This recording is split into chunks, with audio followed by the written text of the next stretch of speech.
만복의 근원 하나님, 온 백성 찬송 드리고 저 천사여 찬송하세.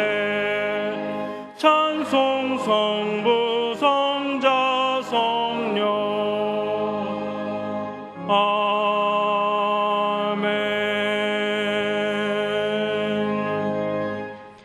너희 모든 나라들아 여호와를 찬양하며 너희 모든 백성들아 저를 칭송할지어다. 우리에게 향하신 여호와의 인자하심이 크고 진실하심이 영원함이로다. 할렐루야.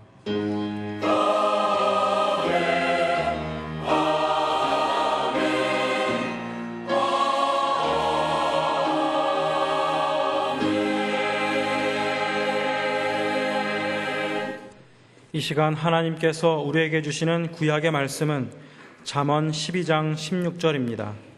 제가 가지고 있는 성경으로 923쪽입니다. 잠언 12장 16절입니다. 미련한 자는 분노를 당장에 나타내거니와 슬기로운 자는 수욕을 참느니라. 아멘.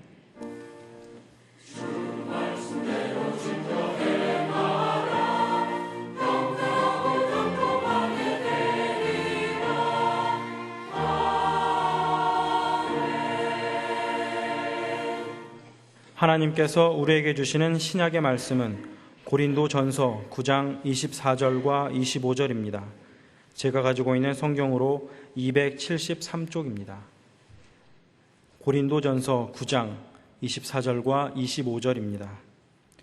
운동장에서 다름질하는 자들이 다 달아날지라도 오직 상 얻는 자는 하나인 줄을 너희가 알지 못하느냐.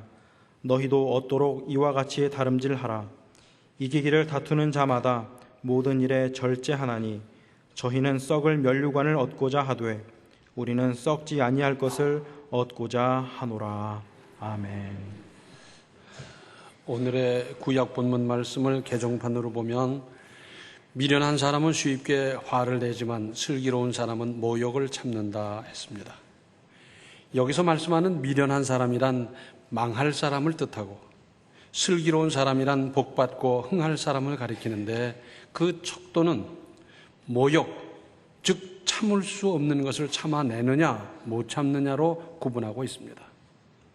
현대인의 특징 중 하나는 감정이나 분노, 혈기, 모욕을 참지 못하는 겁니다. 왜냐하면 가정에서 안 가르치고 안 배웠기 때문입니다. 그런데 인생을 살아가노라면 십리길에도 굴곡이 있다고 얼마든지 힘든 고비를 만나서 참고 견뎌야 할 일들이 하나둘이 아닌데 안 가르치고 안 배우면 결국 그 인생이 어떻게 되겠습니까? 히브리서 12장 1절로 3절에는 이런 말씀이 있습니다. 이러므로 우리에게 구름같이 둘러싼 허다한 증인들이 있으니 모든 무거운 것과 얽매이기 쉬운 죄를 벗어버리고 인내로서 우리 앞에 당한 경주를 경주하며 믿음의 주여 또 온전케 하시는 이인 예수를 바라보자. 저는 그 앞에 있는 즐거움을 위하여 십자가를 참으사 부끄러움을 개의치 아니하시더니 하나님 보좌 우편에 앉으셨느니라. 너희가 피곤하여 낙심치 않기 위하여 죄인들의 이같이 자기에게 거역한 일을 참으신 자를 생각하라. 예수께서는 하나님 보좌 우편을 바라보시면서 그 참혹한 십자가를 참으셨습니다. 가장 극악한 사람을 창피를 주면서 처형했던 그 십자가를 참으셨습니다. 참으면 병이 된다 그래요. 사실이죠. 그러나 안 참아서 성질대로 감정대로 혈기나 분노가 치미는 대로 날뛰다가 수습할 수 없는 지경에 이르는 것보다 나은 일 아니겠습니까? 나이 한 살이라도 더 먹은 내가 참지. 작은 사람은 못 참는데 그래도 내가 큰 사람 돼야지. 먼저 믿은 내가 참지.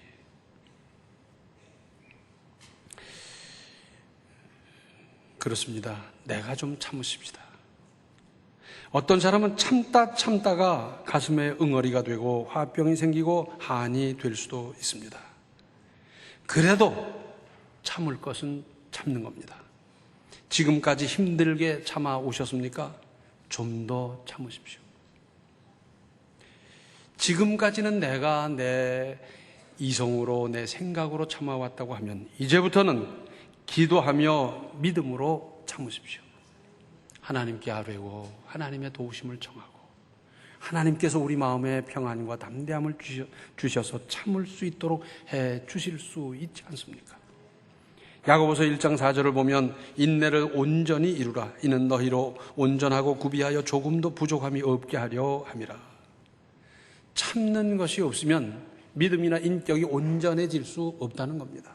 그래서 인내를 통해서 온전하고 구비해서 부족함이 없는 아름다운 인격체 신앙을 만들어가려 한다 하는 겁니다. 감정이나 분노, 모욕이나 혈기를 참지 못하고 쉽게 화를 내다가 인생을 망쳐버린 사람도 적지 않습니다. 그때 내가 조금만 참았더라면, 한 박자만 참았더라면 그러면서 평생을 후회하는 경우가 얼마나 많으며 평생 후회하지는 않는다 하더라도 두고두고 그때 내가 참았어야 하는 건데 그런 후회 안 해본 사람이 있습니까? 해봤죠?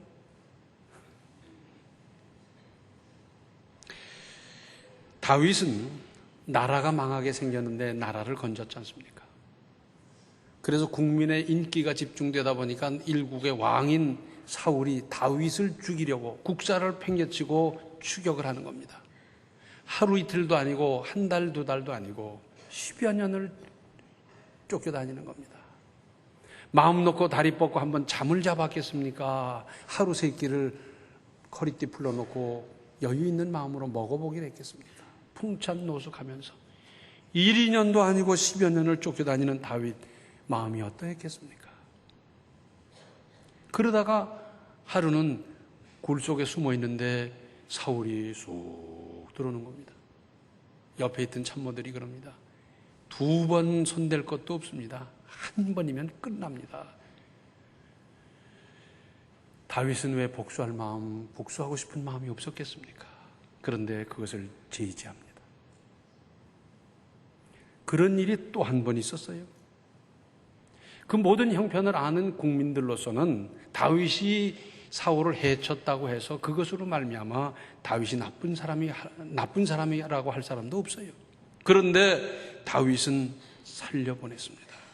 복수심을 극복한 것입니다. 그 모습을 보면서 하나님께서는 아마도 무릎을 탁 치셨을 거예요.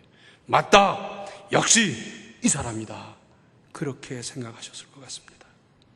참기 어려운 일이 있습니까? 그래도 참으십시오. 억울합니까? 그래도 참으십시오.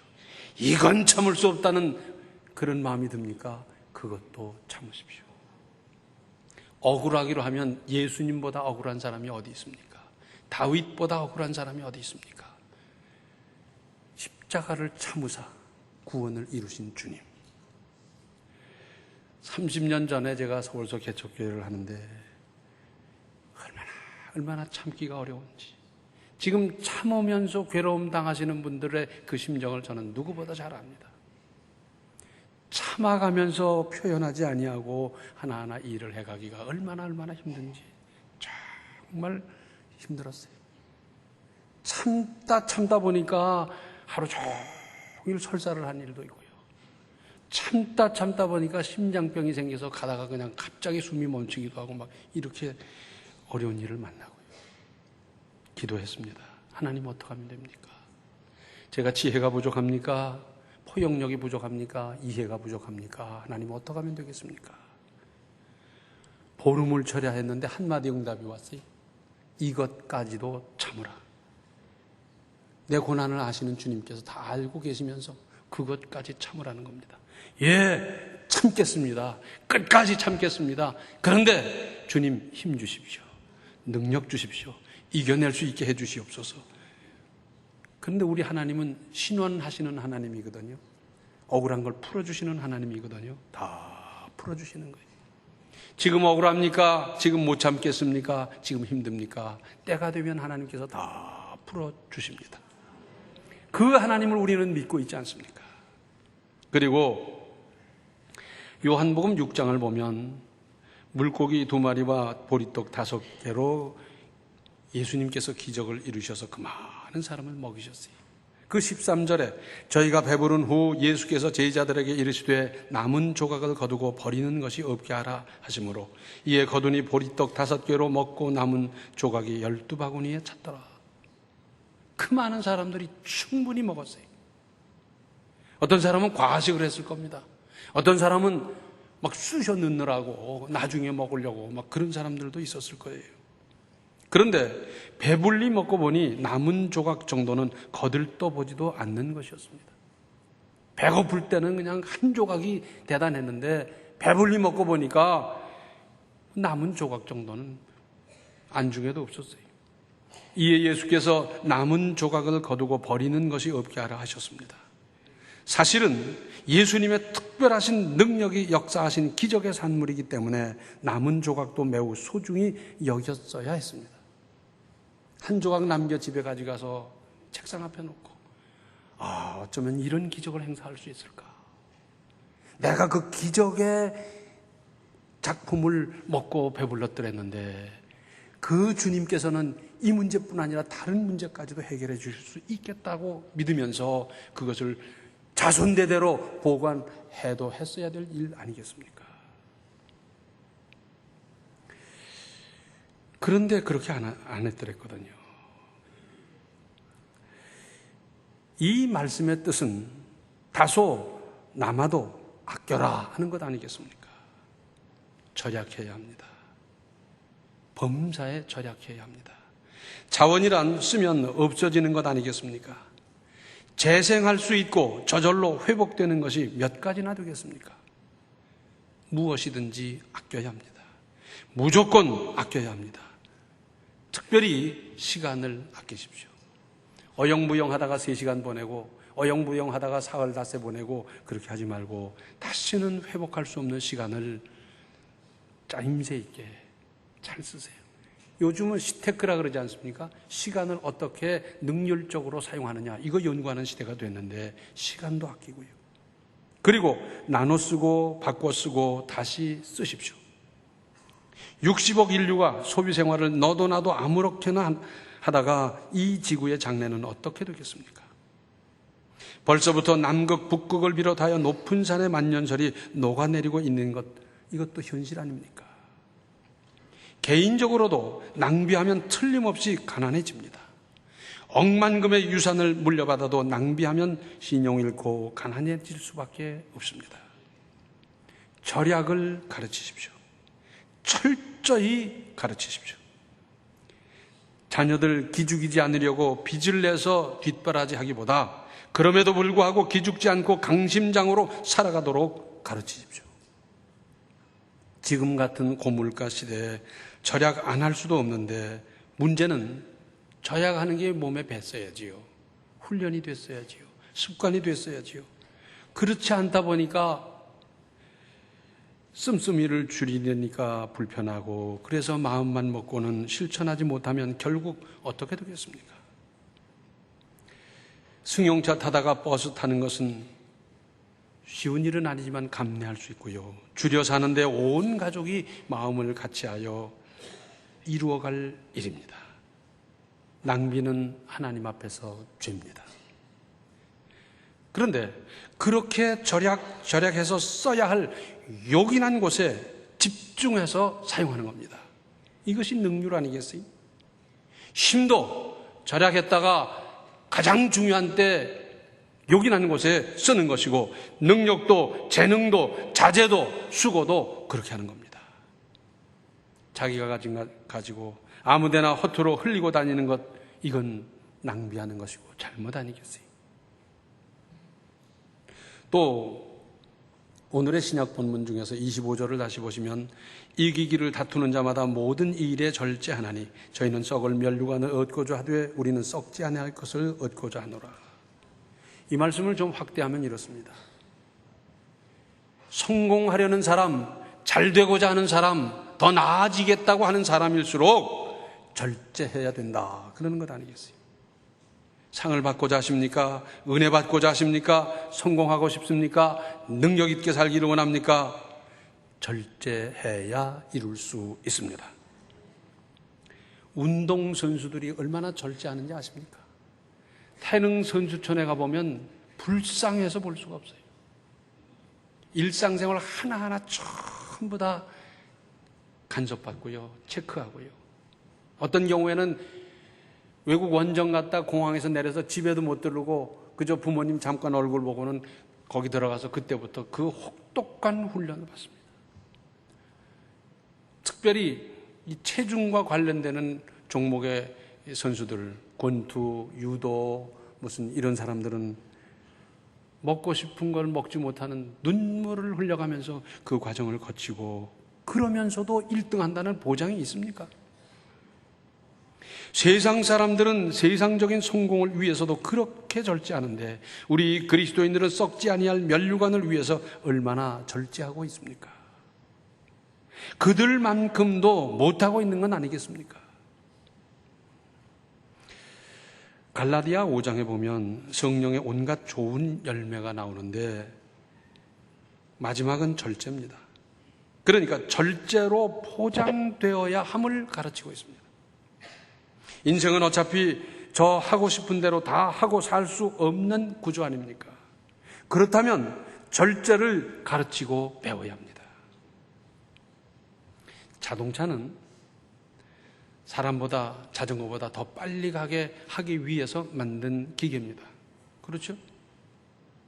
그런데 기계가 가게 하기 위함과 동시에 브레이크가 만들어졌고요. 동시에 속도 조절 기능이 함께 붙어 있습니다. 가기만 하면 어떡하겠어요? 가기만 하면 어떡합니까? 설 수 있어야 되고 조절할 수 있어야 되고 그렇지 않습니까? 절제되지 아니한 힘은 폭력이 될 수밖에 없고 그 극단은 전쟁 아니겠습니까? 인류 역사 이래로 절제의 극치는 예수님의 십자가입니다. 예수님에게 능력이 없어서가 아니라 능력이 얼마든지 있음에도 불구하고 하나님의 뜻을 이루어야 함으로 끝까지 절제하시다가 마침내 운명하셨습니다. 많은 사람들은 조롱했습니다. 야, 남은 구원하면서 너는 구원하지 못하냐? 다른 사람은 치료하면서 다른 사람은 살려주면서 야, 거기서 내려와봐. 그럴 때 한 번쯤 생각이 스치지 않았겠습니까? 야! 하고 내려와서 따다닥 하고 물리쳐버리고 거기 하나님의 나라를 건설하고 싶은 생각이 왜 없었겠습니까마는 그 능력이 충분히 있음에도 불구하고 그 능력을 절제하면서 하나님 아버지의 뜻을 이루어 구원을 이루셨습니다. 그래서 예수님께서 졌습니까? 지셨습니까? 아닙니다. 인류 최후의 적인 죽음을 이기시고 죽어야 사는 그리스도교의 새 장을 여셨습니다. 우리 그리스도교는 반대잖아요. 죽어야 살고 바쳐야 받고 힘써야 얻고 다 그렇게 돼 있는 거지 받아서 바치고 뭐 돼서 어쩌고 그게 아니지 않습니까? 죽어서 사는, 죽어서 영원히 사는 그 첫 번째 열매가 되셨습니다. 말도 하고 싶은 대로 나오는 대로 다 하며 살 수 없는 인생입니다. 어떻게 제 주장 저 하고 싶은 말 다 하고 살 수 있겠습니까? 야고보서 1장 26절을 개정판으로 보면 누가 스스로 경건하다고 생각하면서도 혀를 다스리지 않고 자기 마음을 속이면 이 사람의 신앙은 헛것입니다. 신앙이 상당히 있다고 생각하면서도 함부로 말하는 것은 신앙이 무효다 그 말이에요. 그래서 상처를 주고 부담을 주고 다른 사람 마음 아프게 하고 그러면 그 신앙은 무효다, 빵점이다 그 말입니다. 어떤 사람은 해서는 안 될 말을 하고는 수습을 못하니까 자기 입을 때리는 거예요. 입이 문제라고. 입이 문제라고. 아니 그런데 말이 입에서 나옵니까? 입은 문일 뿐이에요. 문. 여닫는 문이고요. 말은 마음에서 나오고 생각에서 나오고 인정에서 나오고 믿음에서 나오고 그러는 건데 그냥 면구스럽다 보니까 자기 입을 들이다 때리는데 그래가지고 뭐가 해결되겠어요? 온갖 감정도 절제하십시오. 기쁨도 절제하는 겁니다. 우리 아이가 잘 돼서 우리 아이가 합격을 해서 이렇게 대단한 일을 이루어서 막 기쁘지만은 떨어진 사람, 불합격한 사람, 상처받은 사람이 있는 걸 생각하면서 기쁨도 절제하는 겁니다. 슬프다고 슬픔도 한없이 슬퍼할 일이 아니라 절제하는 겁니다. 장례식에 가보면 정작 슬퍼해야 될 사람보다 다른 사람이 더 울고 난리를 치는 거예요. 제서름에 우는 건지 왜 그렇게 우는 건지 드립다 우는 거예요. 사실은 자기도 슬프지만 그걸 절제하면서 정작 당사자를 위로하고 붙들어주고 해야 될 텐데 지가 더 먼저 울어버리고 주객이 전도된 거예요. 슬픔도 절제하는 겁니다. 왜냐하면 주변을 바라보며 그리스도인의 건덕을 이루기 위해서 그렇습니다. 나는 기쁘지만 주변을 보면서 절제하고, 나는 슬프지만 주변을 보면서 절제하고, 나는 화가 나서 미칠 지경이지만 그때 필요한 게 뭐냐? 주여 하는 거예요. 대낮게나 아무데나 주여 붙이지 말고 주여. 이 감정을 극복하게 해 주시옵소서. 이겨나가게 해 주시옵소서. 감정의 노예가 되는 것이 아니라 믿음으로 이 일을 이겨나갈 수 있도록 힘주시고 능력 주시옵소서. 그러는 거 아니겠어요? 나는 죽을 지경이지만 그래도 절제하는 겁니다. 내가 죽을 지경이 되어서 어쩔 줄 모르는데 보니까 아무것도 아니고 별것도 아닌 것 가지고 슬퍼하고 어쩔 줄 몰라 하는 사람이 있으면 내 형편이 더 어려워도 그를 위로하는 것이 그리스도인이 가야 할 건덕의 길입니다. 참 재밌는 것은 내가 위로하면 내가 위로받아요. 내가 격려하면 내가 격려받고요. 이거 기가 막힌 거 아니겠어요? 내가 사실 죽을 지경인데 그를 위로했더니 내게 위로가 오고요. 하나님께서 그분을 위로해 주시는 겁니다. 위로함으로 위로를 받고 격려함으로 격려를 받는 이 역사가 얼마나 신비스러운지 몰라요. 절제하십시오. 절제하시고 그리스도인의 건덕의 아름다운 인생을 아름답게 날마다 건설해 가시기를 바랍니다. 기도하시겠습니다. 은혜로우신 아버지 하나님, 저희들 지금까지 생각 없이 아무렇게나 살아왔습니다. 이제 이렇게 깨닫게 해 주시오니 이제는 깨달은 대로 은혜 받은 대로 저희들이 결심하고 살아갈 수 있게 하여 주시옵소서. 범사에 절제할 수 있게 하시고 절약할 수 있게 하시고 또한 참아내는 믿음의 용기를 저희들에게 허락하여 주셔서 저희들을 말미암아 그리스도의 향기가 그리스도인의 덕이 날마다 드러날 수 있도록 주여 도와 주시옵소서. 예수님의 이름 받들어 간절히 기도하옵나이다. 아멘. 범사에 절제하여 그리스도인의 미덕을 지켜 나가십시오. 지금은 생명의 주 예수 그리스도의 은혜와 하나님 우리 아버지의 극진하신 사랑과 성령의 감화 감동 충만 교통하심이 범사에 절제하며 그리스도인의 덕을 세우는 인생 건설하기를 작정하는 모든 성도들 머리 위에 이제로부터 영원토록 함께 계시기를 간절히 축원하옵나이다. 아멘. 주님께 영광 돌리세